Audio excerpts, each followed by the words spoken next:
আসসালামু আলাইকুম। সুপ্রিয় শিক্ষার্থীরা, কেমন আছো সকলে? আশা করি ভালোই আছো।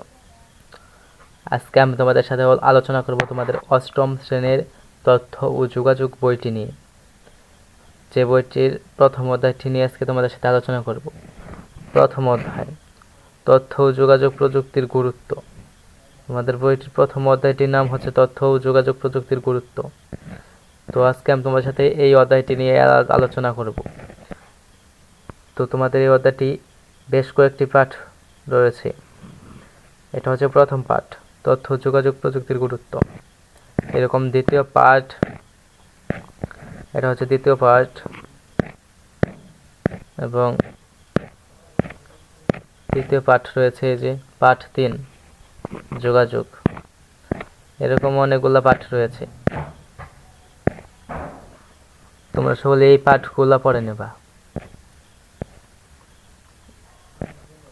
এই বইটির রিডিংগুলো পড়ে নেওয়ার পর নিচের দিকে আসলে বেশ কিছু এমসিকিউ দেখতে পাবে এবং প্রশ্ন দেখতে পাবে। আমি আশা করছি তোমরা সকলে এই প্রশ্নগুলো, এই রিডিংগুলো পড়ে নিয়েছো। তো এটা হচ্ছে নমুনা প্রশ্ন। কোনটি আবিষ্কারের ফলে ঘরে বসে অফিসের কাজ করার সম্ভাবনা সৃষ্টি হয়েছে? এটা হচ্ছে খ নম্বরটি। কোনটি আউটসোর্সিং এর কাজের জন্য ব্যবহৃত ওয়েবসাইট নয়? বড় গ নম্বরটি। কোনটির মাধ্যমে 1971 সালের মুক্তিযুদ্ধের বেশিরভাগ সময় যোগাযোগ করা হয়েছিল? রেডিও। সরকারি কাজে তথ্য যোগাযোগ প্রযুক্তি ব্যবহারের ফলে সাধারণ মানুষের তথ্য জানতে সুযোগ সৃষ্টি করবে, সরকারি সেবার মান উন্নয়ন হবে। সরকারি কাজে জনগণের অংশগ্রহণ নিশ্চিত হবে। 1, 2 ও 3, বড় গ নম্বরটি। নিচের উদ্দীপকটি পড়ে 5 ও 6 নং প্রশ্নের উত্তর দাও।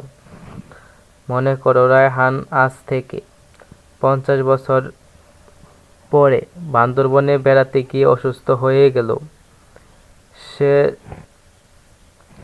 সাথে থাকা ফোনে ঢাকায় চিকিৎসকের সাথে যোগাযোগ করলে তিনি রায়হানকে দ্রুত হাসপাতালে যেতে বলেন। পরে হাসপাতালের রোবট সার্জনের সাহায্যে নিয়ে রায়হানের হার্টে সফল অপারেশন করেন। রায়হান অসুস্থ হতো না। জিনোম প্রযুক্তির সাহায্যে তার রোগের কারণ আগেই অপসারণ করলে বান্দরবনে বেড়াতে না গেলে তার শরীরের উপযোগী ঔষধ তৈরি করে খেয়ে নিলে। 1, 2 ও 3, বড় গ নম্বরটি সঠিক।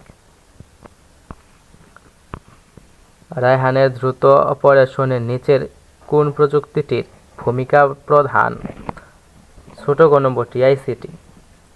7 নম্বর, ঢাকায় ব্যবসায়ী সুমন তার বোনের বিয়ের জন্য দিনাজপুর হতে পোলাওয়ের চাল কিনতে চায়। এর জন্য তথ্য যোগাযোগ প্রযুক্তির ব্যবহার করে কিভাবে সে পোলাওয়ের চাল কিনতে পারে? 8 নম্বর, কি করে 1000 মাইল দূর থেকেও অসুস্থ রোগীর জটিল অপারেশন করা সম্ভব ব্যাখ্যা কর। প্রযুক্তিতে জনগণের সংযুক্তি বাড়ালে তাদের উৎপাদনশীলতা বাড়ে, ব্যাখ্যা করো। তো তাহলে চলো এই 3টি প্রশ্নের উত্তরগুলো দেখে নেওয়া যাক। দেখো, তথ্য ও যোগাযোগ প্রযুক্তি। প্রশ্ন নম্বর 1, ঢাকায় ব্যবসায়ী সুমন তার বোনের বিয়ের জন্য দিনাজপুর হতে পোলাওয়ের চাল কিনতে চায়। এর জন্য তথ্য ও যোগাযোগ প্রযুক্তি ব্যবহার করে কিভাবে সে পোলাওয়ের চাল কিনতে পারে? 1 নম্বর প্রশ্নটির উত্তর আমি ঠিক এইভাবে লিখেছি। উত্তর, তথ্য যোগাযোগ প্রযুক্তি মানুষের জীবনকে অনেক সহজ করে দিয়েছে। এখন মানুষ ঘরে বসেই অনেক দূর দূরান্ত হতে প্রয়োজনীয় পণ্য ক্রয় করতে পারছে। ই-কমার্সের মাধ্যমে অনেক কোম্পানি এখন অনলাইনে পণ্য বিক্রি করা শুরু করে দিয়েছে। সেক্ষেত্রে ক্রেতা তার প্রয়োজনীয় পণ্যটি অনলাইনে অর্ডার করে এবং অনলাইন ব্যাংকিং এর মাধ্যমে মূল্য পরিশোধ করে। ফলে বেচাকেনা অনেক সহজ ও দ্রুত হচ্ছে। ঢাকায় ব্যবসায়ীকারী সুমন দিনাজপুর থেকে চাল কিনতে তেমনি তথ্য ও যোগাযোগ প্রযুক্তির সাহায্য নিতে পারে। সেজন্য প্রথমেই তাকে ইন্টারনেটে সার্চ দিয়ে খুঁজে বের করতে হবে যেখানে ব্যবসায়িক প্রতিষ্ঠান দিনাজপুর থেকে পোলাওয়ের চাল সরবরাহ করতে তথ্য ও যোগাযোগ প্রযুক্তির সুবিধা দিচ্ছে। সুমন সে প্রতিষ্ঠানের ওয়েবসাইটে গিয়ে দরকারি তথ্য পূরণ করে প্রয়োজনীয় পরিমাপ পোলাওয়ের চালের অর্ডার দেবে। এরপর ক্রেডিট কার্ডের মাধ্যমে মূল্য পরিশোধ করবে। এরপর সেই কোম্পানির লোক সুমনের কাছে পোলাওয়ের চাল পৌঁছে দেবে।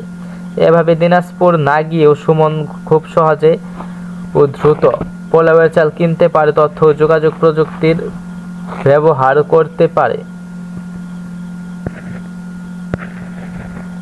2 নম্বর প্রশ্ন, কি করে 1000 মাইল দূরে থেকে অসুস্থ রোগীর জটিল অপারেশন করা যায় ব্যাখ্যা করো। উত্তর, বর্তমানে তথ্য ও যোগাযোগ প্রযুক্তি চিকিৎসা ক্ষেত্রকে এক অনন্য উচ্চতায় নিয়ে গেছে। ডাটাবেজের ব্যবহার, টেলিমেডিসিনের জনপ্রিয়তা ও জিমনের আবিষ্কার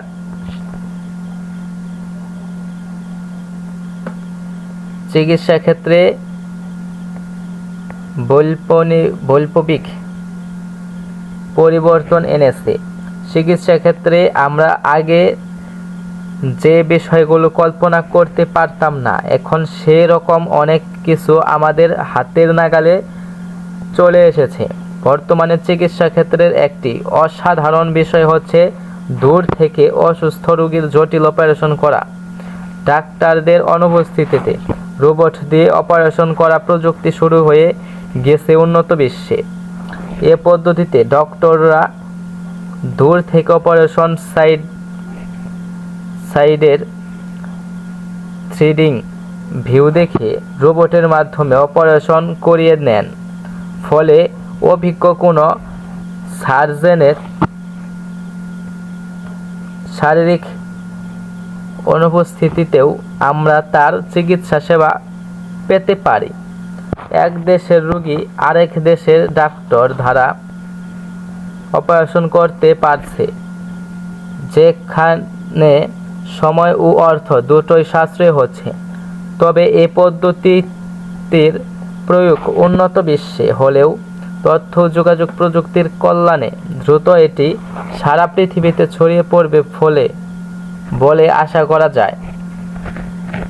এটি হচ্ছে 2 নম্বরটির উত্তর। তো এরপর হচ্ছে 3 নম্বর, প্রযুক্তিতে জনগণের সংযুক্তি বাড়ালে তাদের উৎপাদনশীলতা বাড়বে ব্যাখ্যা করো। এটি হচ্ছে উত্তরটি, উৎপাদনশীলতা বাড়ানোর ক্ষেত্রে প্রযুক্তির গুরুত্বপূর্ণ ভূমিকা রয়েছে। তথ্য প্রযুক্তির ব্যবহারের ফলে একজন কর্মী অনেক বেশি দক্ষ হয়ে ওঠে। ফলে অনেক প্রতিষ্ঠানই কম কর্মী দিয়ে বেশি কাজ করিয়ে নিতে পারে। বিপজ্জনক কাজে রোবট ব্যবহার করার ফলে অনেক কম সময়ে বেশি কাজ নিরাপদে করা যায়। কম্পিউটারের মাধ্যমে স্বয়ংক্রিয়ভাবে মনিটরিং করা সম্ভব হওয়াতে কর্মীদের উপস্থিতির সময়কাল, ওভার ডিউটি ইত্যাদি নিখুঁতভাবে হিসাব করা সম্ভব হচ্ছে। ফলে কাজে ফাঁকি দেওয়ার প্রবণতা ক্রমশই হ্রাস পাচ্ছে, যা যে কোনো প্রতিষ্ঠানের উৎপাদনশীলতা বৃদ্ধিতে গুরুত্বপূর্ণ ভূমিকা রেখেছে। ভবিষ্যতে তথ্য প্রযুক্তিতে জনগণের সম্পৃক্ততা যত বৃদ্ধি পাবে, উৎপাদনশীলতাও দিন দিন তত বাড়বে। তো সুপ্রিয় শিক্ষার্থীরা, আজকের ক্লাসটি এ পর্যন্তই। পরবর্তী ক্লাসটিতে আমরাই তোমাদের সাথে তোমাদের বইটির দ্বিতীয় অধ্যায়টি নিয়ে আলোচনা করব। পরের ক্লাসটির আমন্ত্রণ নিয়ে আজকে ক্লাসটি এখানে শেষ করছি। ধন্যবাদ সবাইকে। আসসালামু আলাইকুম।